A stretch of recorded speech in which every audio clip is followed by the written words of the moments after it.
He asked me a very strange question, which I never expected. Do you feel better, Sam? It struck me then. He's never asked me how I'm feeling. In fact, nobody has asked me how I've been feeling since the breakdown. Only Dr. Baxter has ever asked me that. I had a very calming sweep of emotional release through my mind. Something inside me has shifted today. Welcome to Walks with Sam, the podcast by the same name from the published book with me, the author and your host, Gordy Campbell. Walks with Sam discusses the burning question, do you really understand mental illness?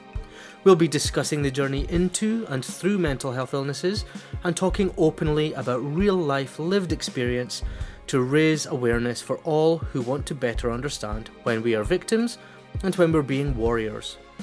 We know how important mental health awareness is, so you can show your support for free by sharing this podcast and the book with your own support groups, leaving a review on the book on Amazon or Kindle, subscribing to the podcast, or if you'd like to support the unpaid work that we do and you do find it valuable, please do purchase your own copy or gift a copy to others in your life who you think would also benefit. It's an emotional journey ahead, so we will keep it lighthearted, and please do bear in mind that there will be references that may be triggering to some, so please do stop and come back in as you feel necessary. Enjoy the journey, and let's take a walk with Sam. Welcome to the penultimate episode of Walks with Sam. I'm Gordy Campbell, your host and author of the book, and in this episode I'll be talking you through a few more chapters in the book that follow on from the previous episodes in the podcast. So this is your opportunity to hear and process some of the issues in each chapter as one entire part. Take some time out to settle into it and try to better understand the journey of mental illness. Please do take a break if needed and if you feel any of the content becomes sensitive. First chapter. Mum. Elaine, 45 years old. A fourth child? Whoa, what a great surprise to find out I was pregnant again. Great is an understatement, really. I was over the moon. So far, I'd already raised 3 fantastic children with my husband. I could with another, no problem. From the outset of the birth, he was a very fussy baby. He cried or screamed all the time. I couldn't just put him down. I had to carry him permanently. For the school run, when he fell asleep in my arms, I couldn't even put him down to go to the toilet, so I was permanently nervous and agitated with a constant sense of worry. I slept at night with him on my chest, sitting upright, me permanently sacrificing my own comfort for his comfort. That's what a mother should do though, isn't it? I kept telling myself I was okay, and this was just being what a mum is all about. With 3 other children to look after, my life became overwhelming. My productivity stopped, I couldn't exercise, cook, eat with no hands, maintain any housework, or even spend time with my other children. My world began to slowly deteriorate around me. I felt like I was sinking away from it. I would look around as I held the baby whilst everything just happened around me. For the first time, I was struggling to engage with our children. I'd feel that I was hiding in plain sight, while the world kept going. I felt lonely. My only friend at that time was the baby, because he didn't answer back or misbehave. We were both as helpless as each other, so we both just sank into the background. When rationality hit me, I'd wonder why I was struggling so much. I've juggled childcare, a house, ran an entire business whilst raising 3 children, and holding a marriage together, so why?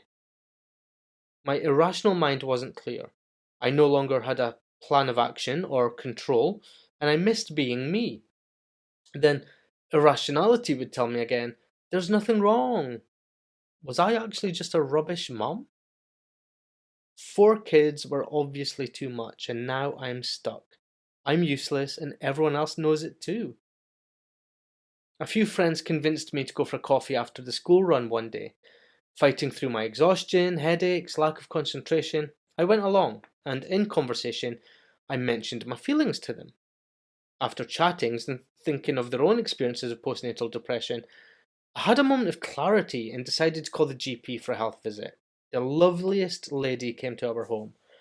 My patience is usually really thin from some of the attitudes that nurses had brought to my doorstep in the past. Honestly, some of the ways they would talk to me, patronizing and rude, rushing the appointments, or shrugging off some baby concerns, it would be an understatement to say I was prepared for the worst.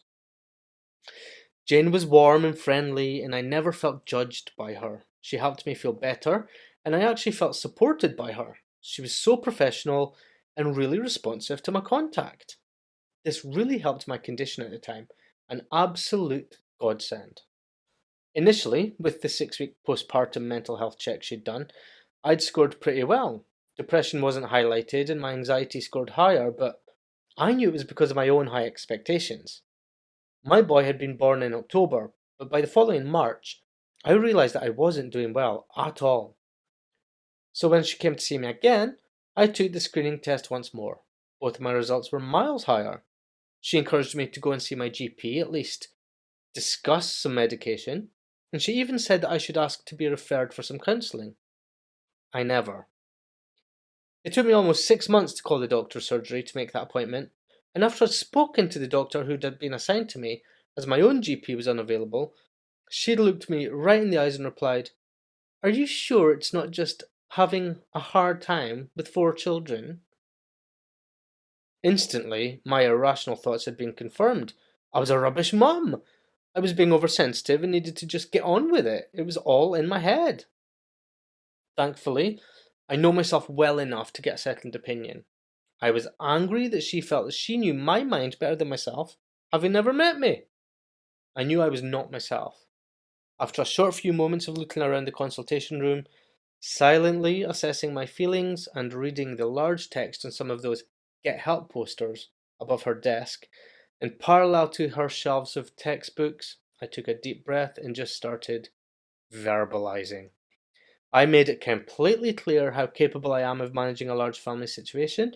I think I raised my voice slightly through the frustration, and I could feel myself starting to shake involuntarily. This was not being overwhelmed, and she'd made me angry to question it. She gave me the referral, reluctantly. My situation doesn't bear thinking about, and if she hadn't appealed to my persistence, I'm now so thankful that I was bold enough to stand my ground and do the right thing for myself. The well-being team were incredible, and a month before my baby's first birthday party, I started a weekly class to deal with cognitive behavioural therapy, CBT. I was so anxious and nervous about leaving my baby screaming as I left him with my own mother to attend. Heartbreaking. I couldn't really focus in the first class, but settled into it as the course developed. I discovered a lot of the CBT techniques are things I do anyway. Exercise, make lists, plan the day, but I also hadn't been doing these things since around the time I had my baby. In hindsight, I was probably on the verge of postnatal depression with all of my other children too, but because I had time for myself as they slept, I'd do those CBT tasks naturally, which pulled me back from the edge. This time, I couldn't. I ended up slipping over the edge and found myself in a very dark and lonely place. As I sat in the car after the last class, thinking of the lack of physical injury to my pain, all the logic to my condition vanished, and I thought, maybe it's not real. What if I've just wasted everyone's time? Now our son is 4, I still feel some of the cracks that came as a result of being so unwell. Until this started, I'd never had anxieties or thoughts that now cause me the pain and stress that I feel. It simmers beneath the surface, affecting me every day. I have ways of understanding myself and I have an awareness of my emotions, especially as all 4 children sometimes gang up on me and treat me like rubbish. That's one of my main triggers, but I can process it all much clearer now. They're only being kids, and they too are trying to find their ways in the world and testing the boundaries that we as adults do in our own way every day. That's the logic setting in. Clear and concise thinking. For now. My husband really struggled to understand my PND, and at times I haven't managed to explain it very well myself. So we have to work our way through it and communicate regularly as it makes its way through our lives.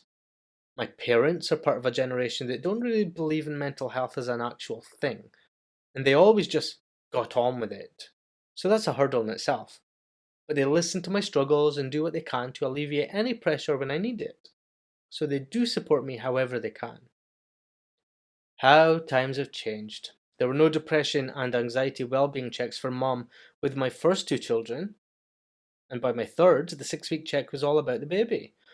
These days, it's just as much about mum and how we're coping. That was my first insight on how this is a serious illness, and it really does happen. But it's also a sign that scientific and medical understandings have moved forward with regards to mental health. I feel that we need to carry on the conversations and normalize our mental health issues because it's very hard for us to talk about. It's so personal. It's not as matter of fact like how we broke an arm or saw the fracture in an x-ray or got some stitches from misjudging how low a door frame was. It's just as important to talk about the complexities of how we feel too. Talking and listening has been the key for me. End chapter. Sam's Journal, Sunday, 4th of July. I felt really good today. Woke up early to attend the T4 concert with Sarah and Tim in Weston-super-Mare. T4 on the beach. We got ourselves all concert ready. The sun was out and I texted Sarah. Then I called her and I texted her again. Called her again, texted her again, and then waited. When she finally called me back, her and Tim couldn't make a decision on what they wanted to do. I was quite annoyed actually. It was pre-arranged to go to the concert, and then on the morning of, they can't decide what they want to do. Well, we'd already decided, so what's the confusion? I'm ready, let's go. But they'd only just got up and were still in bed. That's where the confusion is. They don't want to go because they're running late. Understood. I was quite aggravated, so I told them to call me when they figure out what they're doing and hung up. My day hasn't even started yet and I'm angry. I made a cup of tea, picked up a book and sat in the garden enjoying the warm, breezeless summer sun. Relaxed. 12:30 p.m. By the time we got a response from Sarah saying they'd meet us for lunch at the pub across the road from their house, I was too calm and relaxed by then to stress about depending on other people to have a good time. There's no point being annoyed about something that's out of my control. But next time they cancel, change the plan last minute, or let us down, I'll bloody well go without them. Take control. Nick went to town to collect the car from last night's pub trip, then we headed over for lunch. Having only a couple of drinks at the end of the night helped calm me down from crying, being reminded of Mum that I won't be drinking again for a while. It was actually a really good afternoon in the pub for lunch. It was really good to see Sarah and Katie too. Tim spent any time he wasn't eating at the fruit machine, so I had some proper time to chat and focus on the girls. Katie has got a really good personality now. She's a bit mental for a 2-year-old, but it's definitely in a good way. She converses really well with such enthusiasm that she starts to tremor when she gets excited. Very funny. I think she's fab, and I love her so much. I really miss seeing the family as much as I could have. Being so emotional and in tune with my family values yesterday has made me a little sad that I'm not around as much as I could have been. And now I'm going back into self-employment, I should have more opportunity to be more available. Sarah was really helpful when I told her about yesterday's grief about Mum. She still gets really emotional too, and it's really good to have an open chat about how much we miss Mum together. Such a shame she never got a chance to meet Katie either. She'd have been an amazing grandma. Drunk, probably. She'd still have been an amazing drunken grandma. On the way home, I suggested that we stop for some snacks and have a cosy film night together. Just Nick and I with Ollie. Nick definitely needed it to relax as he's going through some upset too, and I want to be there and available for him to let loose and relax from his stress as he tries to be for me. It was so nice to just have a night on the sofa together, build some bridges from a tough week that we've had fighting through these struggles. We cuddled, opened a bottle of wine, lit some candles, and for what now seems like an age ago, we just had each other. We were there for each other. At one point, I just looked Nick right in the eyes and told him that no matter what happens with my illness, to never forget how much I love him. I've absolutely loved it tonight. Monday, 5th of July. Today's been an okay day. Ollie and I went for a walk in the park. He seems much happier with himself today. He doesn't seem to be withdrawn or in pain, the same as he did last week. The vet said to monitor him for another week and then make an appointment if it seems to get worse, as he's an older dog anyway, and his arthritis will flare up now and again, so it may be causing him discomfort when we least expect it. I made another video edit from a web channel when at the park, and I had some really good ideas for promotion and marketing. At the growth rate it'll continue to make, if I stay persistent with this and plan ahead, I can accumulate enough ad revenue from this into my self-employment income too, which although I'm not depending on, I do need to think ahead before unemployment sets in. I took a short trip to home base to pick up a sprinkler for the lawn, whilst I have the time to do some gardening, and then collected Nick ahead of our meeting at the job centre so we could get an idea of where we stand with income, whilst I get myself back on track. I could tell Nick was uncomfortable with the surroundings inside it, and the circumstances we're currently in, though I'm also reminded of the time he was made redundant and had to spend a lot of time on the dole queue himself. I'll try to keep this in mind so I can do my best to understand him when he feels a bit anxious himself about our current situation. After the meeting at the job centre, the unemployment situation is starting to worry me, but as long as I keep trying to do something about it and not bury my head in the sand, I'm certain everything will work out for the best. Being proactive and focused will help me move forward, and worrying doesn't help anyone or anything. We've been at Nick's parents' tonight for dinner. We walked over from ours and home afterwards. We ordered a Chinese takeaway and had some time chatting and catching up with him. His sister came over too, so we had a chance to catch up with her also. I've been very self-controlled since Thursday. My newfound focus and determination to move forward and stop myself from falling behind into depression seems to have made a massive difference to how I can manage social situations and my emotions much better. I'm thinking clearer about the future, and I'm being more open and honest to Nick about my feelings. That seems to have made a great difference to how we have been together as a couple too. I have a better sense of support from him than I've had until now. Today's events and tonight's meal have really increased my awareness of how normal I can feel when I'm more in control and confident to take leadership of how my brain starts processing feelings and situations. I've released my dependency on others, which has developed a stronger approach to my ability to just live my life.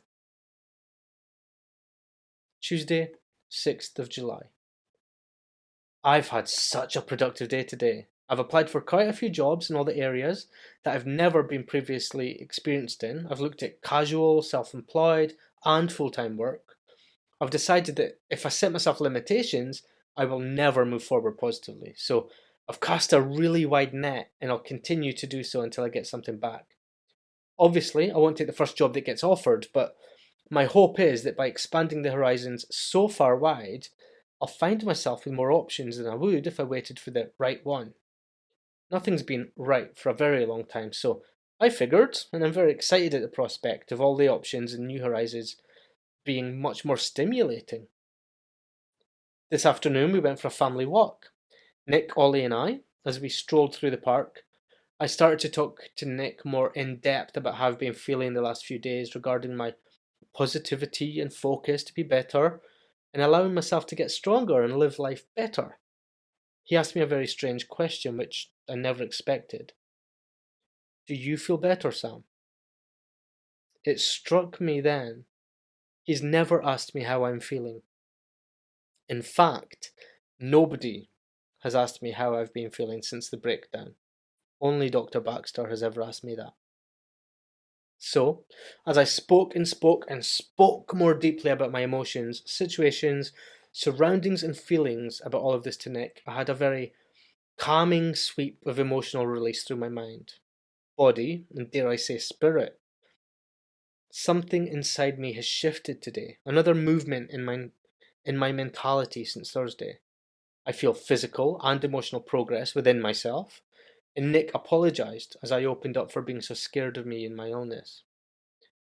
I got a much higher intensity of understanding from him and for him in what he's been going through trying to be strong whilst I've been falling apart. In itself, I now understand that was his support. But even then, He could only hold us both up for so long too. I've been growing by the day for over a month now, and I can all honestly say that I genuinely like myself again. With this, I also feel that Nick has started to like me again too. I have a long journey ahead of us as I battle a little bit further towards living a new kind of normal, but using my voice instead of my pen is proving to help me understand myself on a deeper level. So, for this reason, I made the decision tonight, and this will be my final journal entry for the time being. I will continue to journal on video and express myself more freely as well as physically. So the journal life isn't over because Dr. Baxter was right. I remember thinking how ridiculous this sounded when he suggested it. But this journal has been and will continue to be my lifeline as I learn how to live again.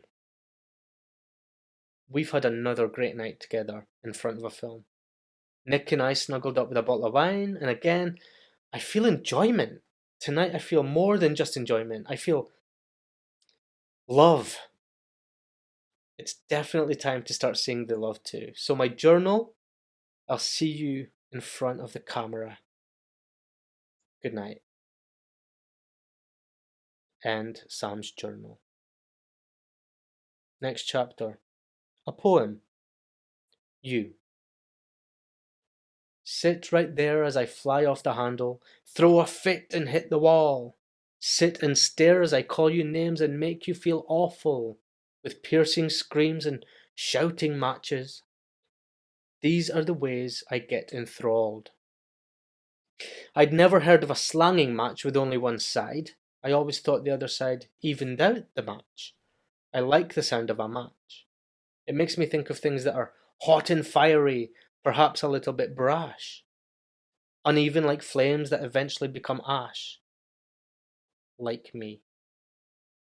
Sit right there as I fly off the handle, throw a fit and hit the wall. Sit and stare as I call you names and make you feel awful, with piercing screams and shouting matches. These are the ways I get enthralled. Look at me like I've lost the plot, and you have no idea what you just got. The brunt of my anger as I saw red and got mad because, well, it doesn't even matter why I went nuts. The point is that I did and you knew it. That's why you're here, to watch me turn red and shout in your face right before bed. But you don't retaliate with hate, or walk out the gate with hate. And you sit right there looking deep in my eyes, knowing deep inside that it's not my fault. Deep inside, my soulful cries telling you that it is still my eyes. And you sit right there, sitting still. You know I'm inside, and that's why you're there. Sitting right there. End chapter. Thank you all for spending this time with us today in our penultimate episode of Walks with Sam on the podcast. To support the podcast, please do share this episode with others and subscribe to the channel. You can also like each episode and review the book on Amazon and share the book with others for free on Kindle Unlimited. Otherwise, you can gift a paperback copy to those who you may feel will benefit from it also. We do appreciate all the support for the unpaid work that we do to raise mental health awareness. Do stay safe, everyone, and take care of yourself and others.